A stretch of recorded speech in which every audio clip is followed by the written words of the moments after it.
নমস্কার বন্ধুরা, Bloom apples কিচেনে আপনাদের স্বাগত জানাই। আজকে আমি আপনাদের সঙ্গে শেয়ার করব আলুর দম রেসিপি। তবে যেরকম আলুর দম আমরা সচরাচর খেয়ে থাকি সেরকম নয়, একটু আলাদা। এটি হলো হরিয়ালি আলুর দম বা সবুজ আলুর দম। রেসিপিটি বানানোর জন্য প্রথমে এখানে কিছু উপকরণ নিয়েছি। আমি এখানে ধনেপাতা বেটে নিয়েছি, পেঁয়াজ কুচি, কাঁচা লঙ্কা কুচি আর পাউরুটি জলের মধ্যে মিশিয়ে সেটাকে চটকে নিয়েছি। প্রথমে সর্ষের তেল গরম করে তার মধ্যে পেঁয়াজ কুচিটা দিয়ে দিলাম। দেওয়ার পর এর মধ্যে লবণ দিয়ে দিলাম, তারপর দিয়ে দিলাম রসুন বাটা এবং আদা বাটা।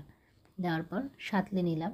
সাঁতলানোর পর তেল যেই ছেড়ে দিল তার মধ্যে দিয়ে দিলাম ধনেপাতা বাটাটা এবং টমেটো। ধনেপাতা বাটার মধ্যে আমি 4টে কাঁচা লঙ্কাও একসঙ্গে বেটে নিয়েছি। এবার ভালো করে কষাতে হবে যতক্ষণ না তেল ছাড়ছে। তেল ছেড়ে যাওয়ার পর এর মধ্যে দিয়ে দিলাম আলুর দমের আলু ডুমো করে কেটে রাখা আলুটা দিয়ে দিলাম। দিয়ে আবার ভালো করে কষালাম। মোটামুটি কষাতে কষাতে কিন্তু তেল দেখুন ছেড়ে দিয়েছে, আলু অনেকটা নরম হয়ে গেছে। গোলমরিচের গুঁড়ো আমি কিছুটা দিয়ে দিয়েছিলাম।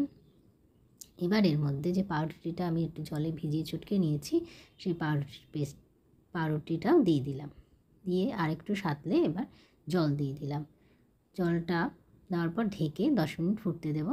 আলুটাও সিদ্ধ হয়ে যাবে আর পাউরুটিটা দেওয়াতে গ্রেভিটা ঘন হবে। আপনারা চাইলে পাউরুটিটা নাও দিতে পারেন, স্কিপ করতে পারেন। এটা যখন